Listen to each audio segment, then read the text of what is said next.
Good afternoon, everybody. We're going to jump right on top of this. Get to the point. Media hushes up reports suggesting FBI involvement in Capitol riot as White House turns anti-terrorism efforts on American people. And this is posted by RT, which our own mainstream media here in the United States absolutely hates because they're connected to Russia, but mainly because RT tells the truth. That RT will tell you what they will not tell you. So we're going to get in on this right now.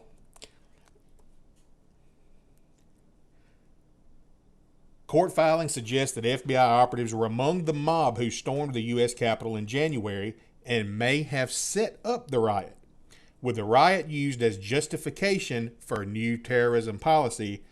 The media is downplaying the story. And I'm going to stop right there. This is not really a surprise to most of us. I said from the very beginning, the day it happened, that something just did not sound right about it. Something did not add up, okay? With how these people just crashed into the Capitol the way they did. There was such a lack of Capitol Police. Like, it just didn't add up. It didn't make a lot of sense how this happened. And from the get-go, we all know how the mainstream media, NBC, CBS, ABC, CNN, PBS, they have blown the whole thing so far out of proportion. They have treated it like it was some Pearl Harbor or 9/11 level event when it wasn't. Calling it an insurrection when it was anything but an insurrection. It was, not to insult anyone, but just from my perspective, it was a bunch of trolls mainly who threw poop everywhere and picked up a few statues and slung some papers around was all it was. There have been college parties that were far more destructive than what happened on January 6th. But nonetheless, they blew it out of proportion like they always do. And why would they do that? Well, there's an agenda somewhere, and we're going to get to that. Go back to reading right here. Fox News broadcast probably the most consequential report in recent cable news history on Tuesday night. Fox host Tucker Carlson alleged that the Capitol riot on January 6th, dubbed an insurrection, an assault on our democracy, end quote, and domestic terrorism, end quote, may have been, at least partly, an inside job.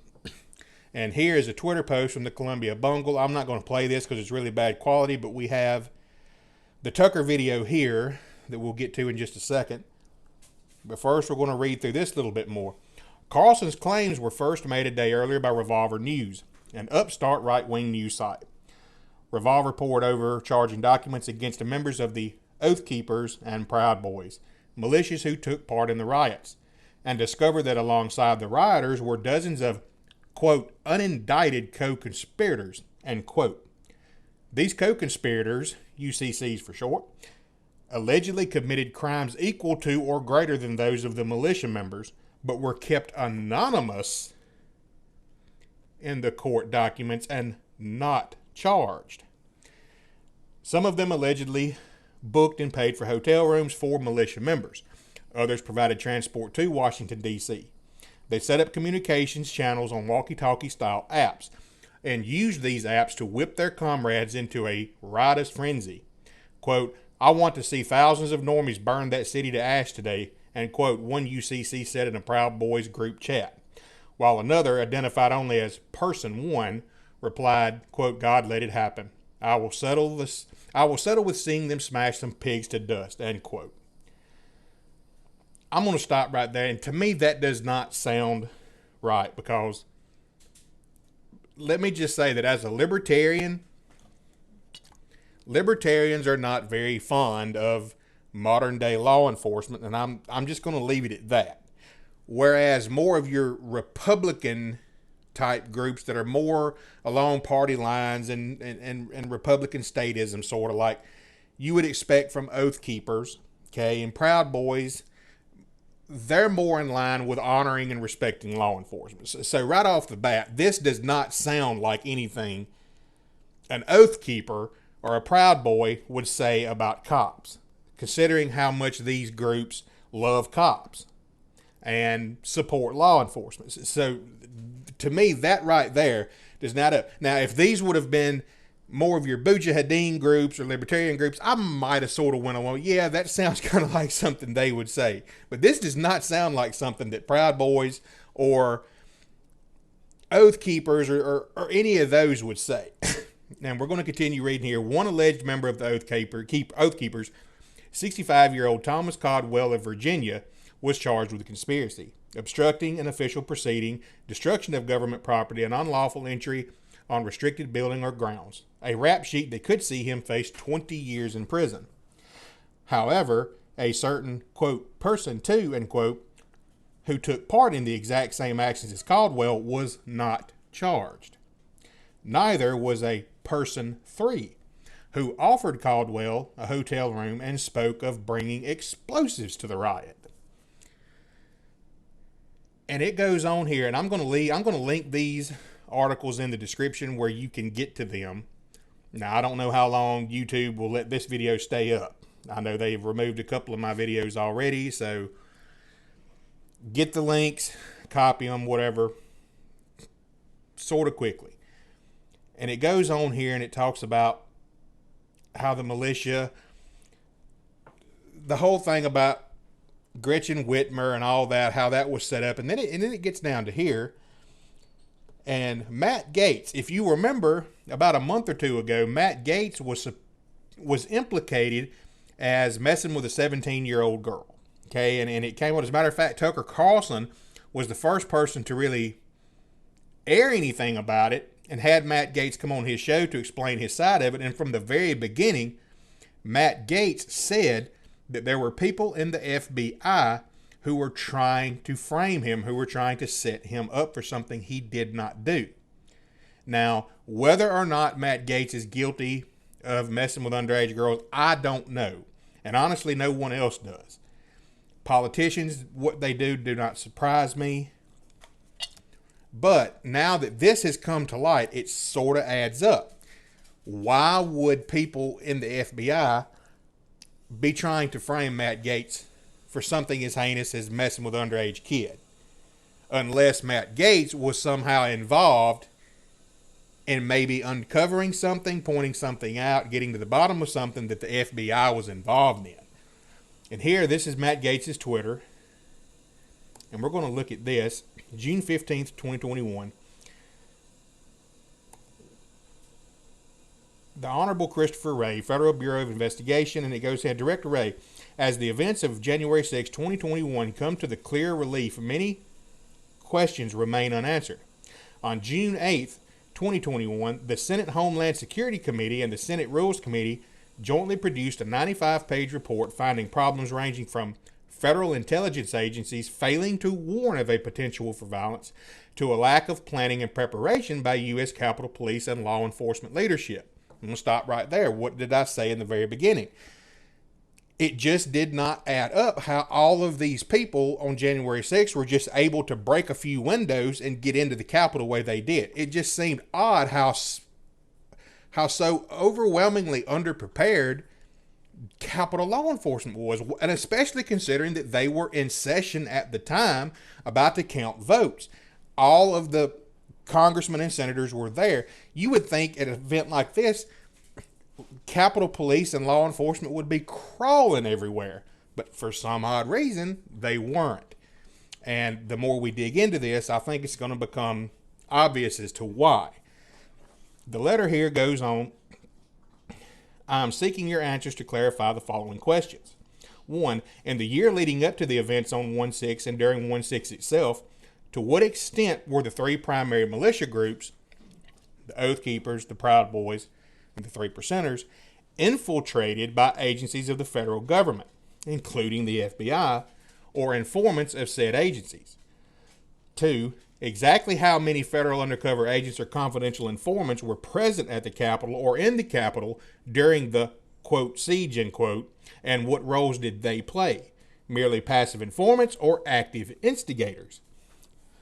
Of all the unindicted co-conspirators referenced in the charging documents of those indicted for crimes on 1/6, how many worked as confidential informant or as an undercover operative for the federal government? I expect an answer from your office by August 1st, 2021. Thank you sincerely, Matt Gaetz. And this article from RT goes on, and it's jam-packed with stuff that we're not going to get. And obviously, the mainstream media are now calling all of this just a conspiracy. Well, that's what they've always done. They've always called anything that was truthful a conspiracy. They've been doing it since way before 9/11. And they are in high gear the last couple of days, ever since Tucker Carlson came out with this, calling it disinformation, calling it just conspiracy theory. Obviously, the mainstream media is just another arm of the government. That's all they've really ever been, for at least for the last 4 decades. But here's the Revolver article that first kind of broke this. And I'm not going to get into this article or read too much, but it goes on here with the whole thing with Amy Klobuchar and Christopher Wray and how she asked him. And it's kind of how like she's not leading questions, but she's asking the questions in a way that kind of gives Wray a way to weasel his way out of it, so to say. But I'm going to post this for you to go look at. It's very damning. And then we're going to get to the Tucker Carlson segment on this, and I have fast-forwarded it a little bit. And just take a listen to Tucker kind of explain this. And speaking of January 6th, why are there still so many things, basic factual matters, that we don't understand about that day?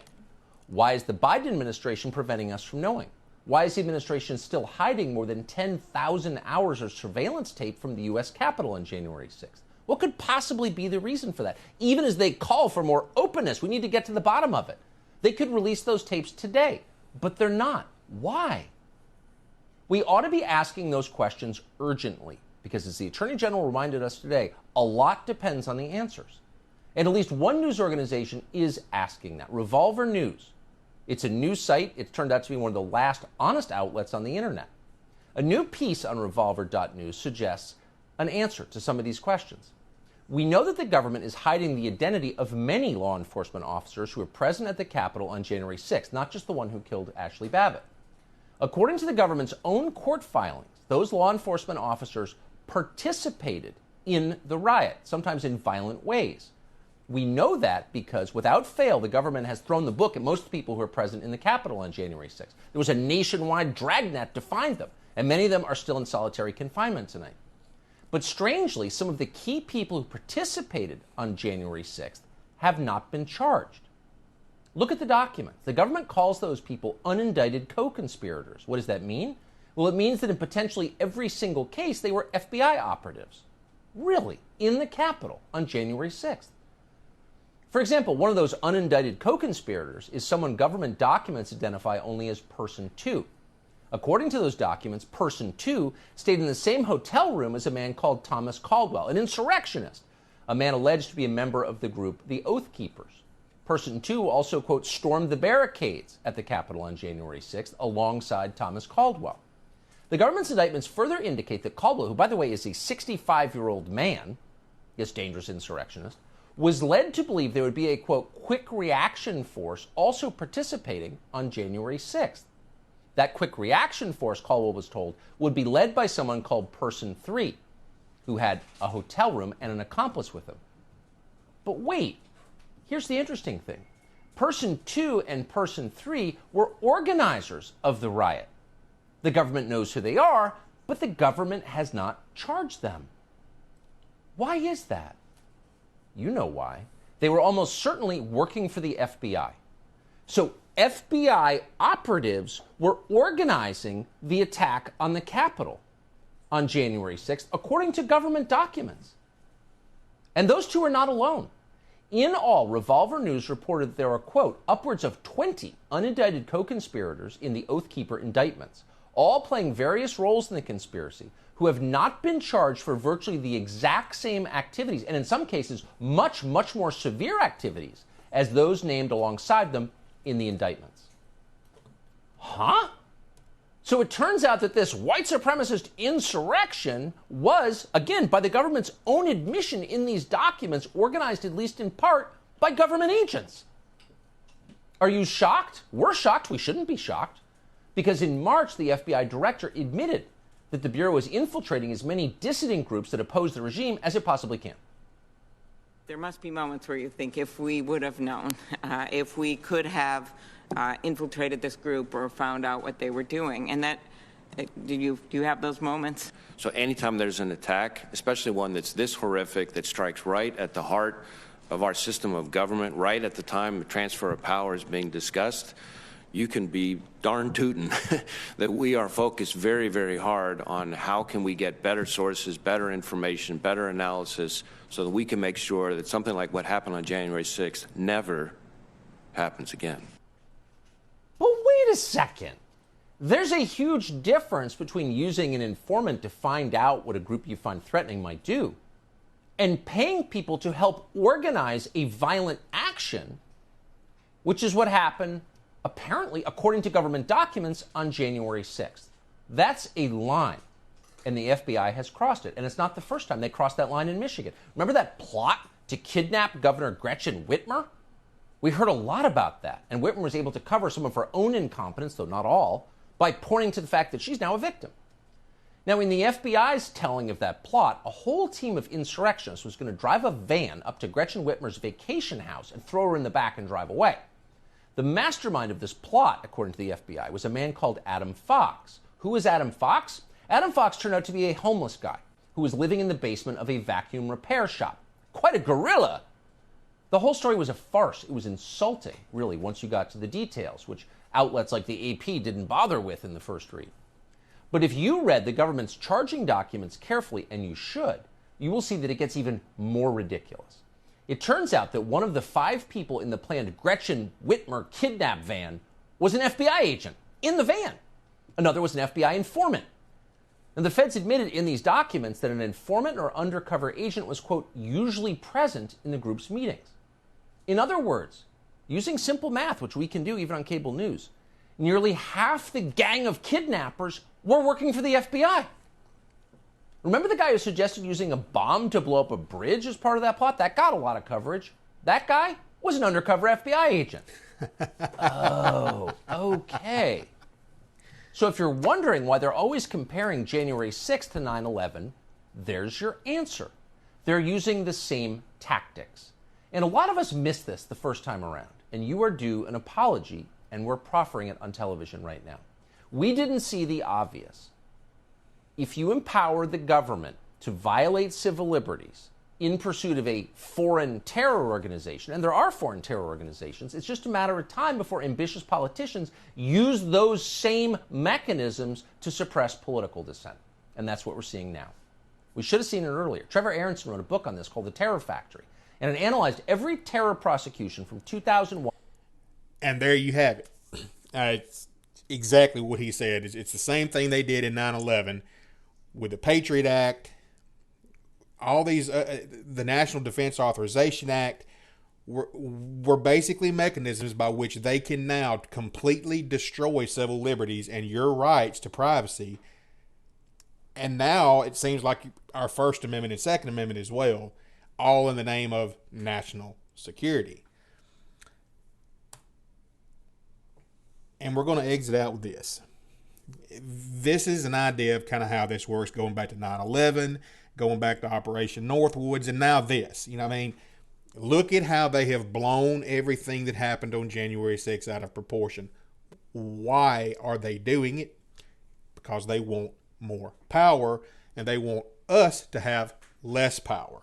They want more power to come down on us if we don't have political beliefs or philosophical beliefs or ideologies that are in line with their ruling class domination over this country. Now, you can call me whatever you want, a conspiracy theorist, schizo, I don't care. This is just common sense. Hegelian dialect is how it works, and it's like this. How the problem reaction solution paradigm works. 1, the government creates or exploits a problem, then attributes blame to others. 2, the populace reacts by asking the government for protection or help to solve the problem. 3, The government offers the solution that was planned by them long before the crisis occurred. Outcome: rights and liberties are exchanged for the illusion of protection and help. It's all about power. It is about control. It is about the political ruling class and dark, evil organizations in the shadows behind the political ruling class staying in power and growing in power while your rights and your power continually decreases. That's what this is all about. Stay prayed up. And I'm going to leave all of this in the description. All right, everybody. God bless.